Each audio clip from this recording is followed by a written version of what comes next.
Ate Anika sa school today. Today is Saturday, April 6. Ngayon na marireceive yung mga cards. Tingnan natin kung nag-rank ba ang Ate Anika. Ha? We're going to your school. Aya! Aya, aya, aya, aya, aya. So, titignan natin kung nabilong ba si Ate Anika sa top 3 or what? So, hinihintay ko lang si Mr. guys at tumatawag pa sa pinsan niya. Pupunta kaming lahat kasi dito lang naman, kapitbahay lang namin yung school niya. And Ate Anika is going to another school.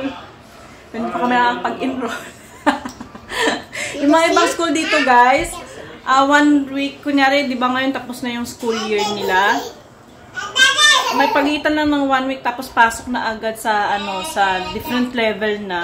So hindi kamukha siya sa atin sa Pinas na pagkatapos ng school year, bakasyon yan agad tapos simula na naman klase. Pero hindi dito guys, iba. Sabak agad yung mga estudyante sa pag-aaral. Kaya sabi ko kay Mister, yung mga bata dito parang walang pahinga, parang tuloy-tuloy pa rin yung klase nila. Pero may bakasyon sila nan guys, parang 1 month lang yata. So, it's either April, mga May, baka next month. Ayan. So, let's see. At ito lang nalaman ko lang. Wala pang graduation dito. Kahit college wala agad. Kaya sabi ko kay Mister, parang hindi mo mararamdaman na nasa ibang yugto ka ng pagiging estudyante mo. Kasi nga, di ba sa atin, pag kinder, may graduation. After grade 6, may graduation. After college, may graduation. Dito, wala guys. As in, wala. Kaya na, kay Mr. nakaraan, sabi ko, nasaan yung graduation picture mo nung nag-graduate ng college? Wala. Wala silang graduation. Pero may mga ibang schools na nag-gaan sila ng graduation. Nagpa-perform sila ng graduation. Pero, sa mostly, wala talaga. So, yun lang yun. And, may class picture kasi na Anika, di ba, last time? So, kukunin din namin yun. So, let's go. Hi guys, today Mama's going to school for me, and Babyling is full Mama. Babyling and Mama feel excited. Am I excited? Yes. Is Dre excited? Oh, huh? Babyling is pointing everywhere. That's why she wants to excited. Even the plants are going to grow but summer, right? But they're going to wear a summer clothes for us. Wear the cap. You have to wear a cap so we can wear summer hat. And there's no one can go there. Take the summer hat there, baby, please. Where's your hat? Ask Papa, can you please find her hat? Anika's hat. That is Rain's hat. Bring it. We're going to buy vegetables also. Ay, what time is it already? I will come also. Baby Rain also. Cup. Aha.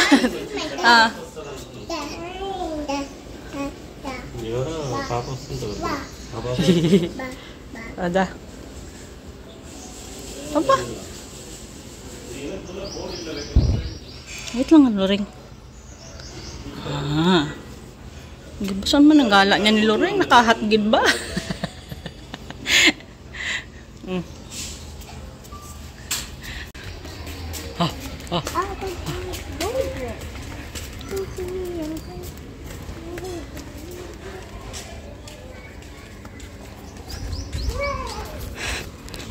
Up to 1 pa naman yung bigayan ng card.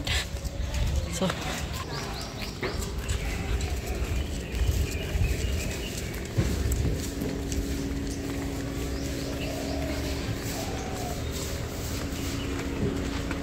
ay, ita-pranker sila. She belong there. Yoshika. Yoshika. Kyatashi. Ay, Kyatashi. She's the one who's first. Maybe they already get it. So, nabilong si ate guys sa top 3. name there, ate? What's your name? Where's your name? Where's your name? We'll take a picture. Take that little girl. So we finally got Ate Annika's report card. Oh, what is that there out? Sa protein yan eh. What is the card for? We're going to eat outside. Card for? Huh? Card for? Paying the bills. Why? So we decided na kumain na lang sa labas. For the Guys, at school? wala kaming ano mo. For the school? Tok, ha? For the school? No, we're going to eat outside. Bill for the outside food? Oh.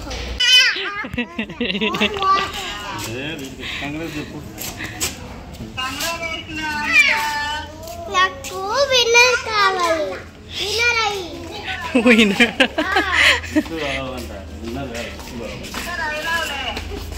Papi. మళ్ళీ చేస్తామండి మళ్ళీ చేస్తాం 2 నిమిషాలు. What? What is that? Nam-nam. Nagutom yung si Loreng eh. Pinagutoman yun naman kasi yan si Loreng. Loreng. Pinagutoman yun naman yan si Loreng. Oh. Nagnam-nam na naman yan. Oh. Ay? Ay? Ay? Gusto ng curd rice?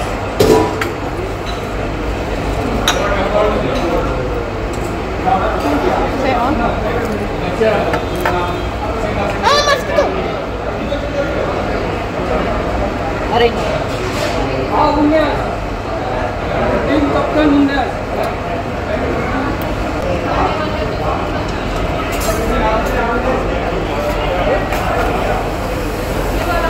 Water pa. Plain water bottle.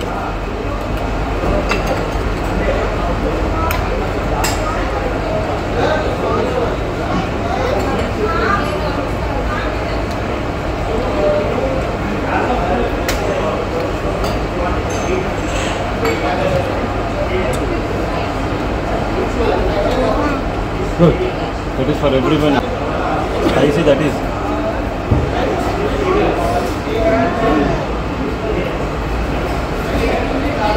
Starting my mouth.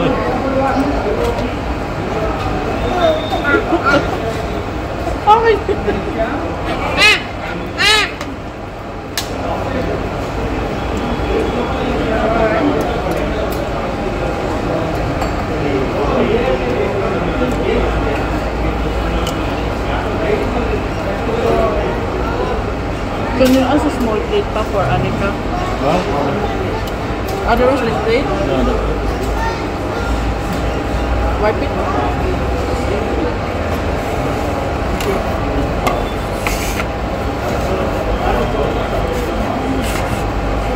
It's okay, Phil. Water is here already. ఇక్కడ ఉన్నాయి కదా water already.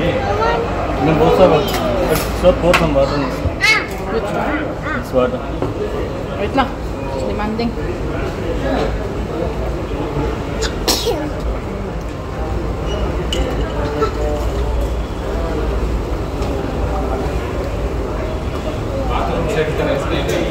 The chilies are there. Be careful. Remove the chilies, baby, ah. So, alright guys, natanggap na namin yung grade ni Annika tsaka yung test papers niya ditong last final exam. Regarding sa top ni Annika guys, confident naman kami makakapasok si Annika kasi talagang before the exam, 1 week pa lang pinaghahandaan na namin siyang i-review para sa mismo exam. Ano lang ulit, parang recap na lang kami. So, sabi ng teacher niya guys, nung kinuha na namin to, kasi nagbibigay din sila ng comment papati sa bata, yung kung anong pinagagawa nila sa eskwelahan.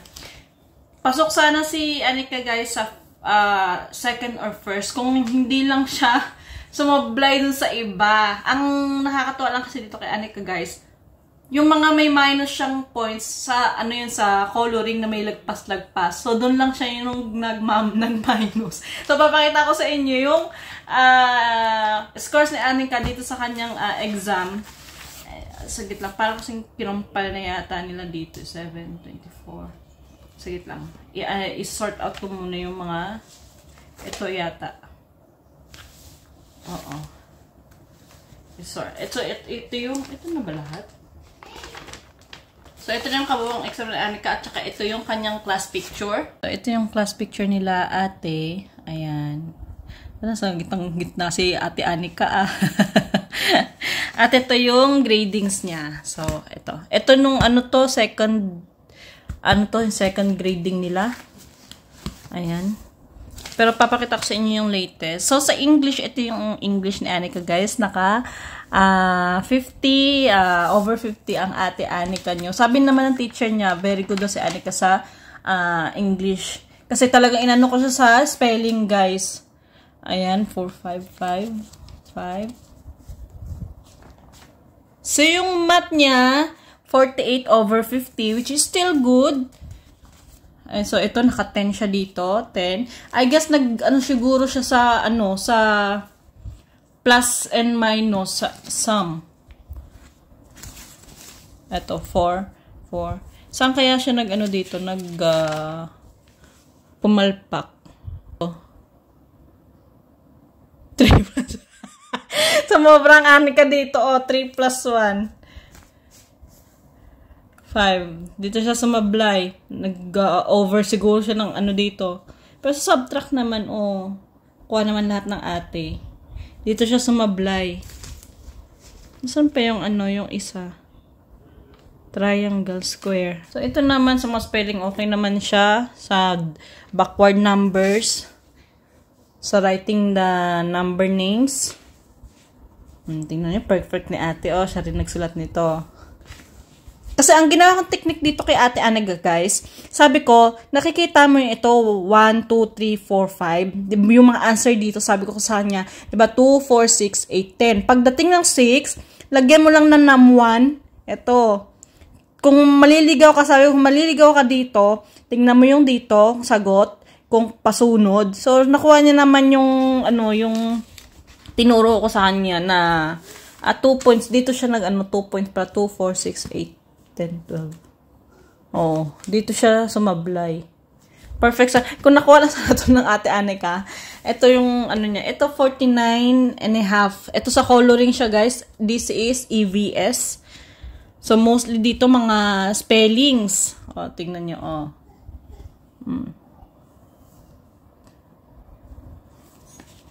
Spellings to. Perfect naman ng ate Anika. Ayan. 5, 4. Dito siya. Dito lang siya ayan, kasi puro erase. Kaya, may and a half na minus sa kanya dito. So, yun yung ni ate nito. Pero kung lang to, malinis lang siguro pagkakagawa niya dito. Ang score na dito? 50 by 50.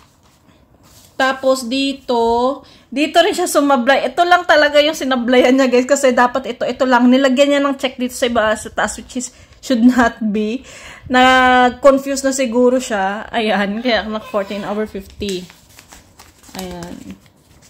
And yes. Open the door. 20. 5. Ito yung may bawas din siya dahil sa coloring na lagpas. So, all in all naman guys, kung mapapansin nyo dito sa mga answers niya, all are good. Dito lang talaga siya kung sumablay sa, sa coloring.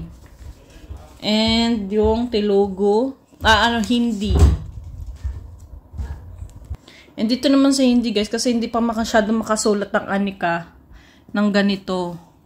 So, yun yung binawa sa kanya. Ayan. So, ito, coloring 49 over 50. Rhymes is 50 and 50. Ayan. So, yan yung kabuuan ng ni ate Anika. Dito, hindi ko masyado itong nakita, guys, yung second grading niya. Ito, nice naman, Isa lang yung mali niya dito. Yung math niya, perfect. Yung EVS niya, perfect din. 49 over 50. Saan yung mali niya dito? Hindi ko to nakakita tong niya, yung second grading niya Which? Spelling. Hindi ko siya napagtuunan dito kasi ng pansin, guys. Ayan. 48/50. Ganun. Yung Ate Anika, consistent talaga na may dalawang mali. Ayan. Ayun yung dalawang mali niya, yung 40, nag-confuse na siya. Ayan, 46/50. Ano to? Yung niya, yung EVS niya. Hindi ko siya masyado na dito, guys. Ito yung sinablayan siguro ni Anika kung bakit di siya nakapasok ng second grade. Pero all in all naman, guys, it's good. Magaganda naman yung score ng Ate Anika. And then, ito yung coloring niya. Ayan. And this is her reporting card. Ayan ba? Puro A+ ang ate Puro po ng Ate Anika. Ayan. Sa social emotional development niya, puro A+. Physical development, A+ din. Or A+. So, yun yung reporting ng ni Anika, guys. Kahit naka-third si Anika, guys, I'm so very, very happy and proud of her. Kasi, ang Ate Anika, guys, 3 kasing level yan dito bago ka pumasok sa, yung bata sa grade 1. Nursery, lower kindergarten, upper kindergarten. From nursery, nag-jump na si Anika sa upper kindergarten. Hindi na siya dumaan dito sa lower kindergarten. So, yung achievement ni Ate Anika, guys, from nursery, kasi nursery dito, puro lines lang, mga rhymes. Pagdating dito kasi dito na sila nagsisimula sa mga counting, spellings. So, hindi na siya dumaan dito. Dinirekta na siya dito sa pinaka-advanced na kindergarten. So, that's why I'm so very proud of her na kahit hindi na siya dumaan doon, so far naman, so nakita ko sa mga grades, sa mga scores niya, I'm so very proud kasi hindi siya, talagang may perfect, may masablay, pero still, mataas pa rin yung score na yun. Mataas kasi ilan lang naman talaga yung mga wrong answers niya. So very proud of you, Ate Anika. Ayan. So, dito na lang, guys. Ay, Ate Anika niya nung kinalbo.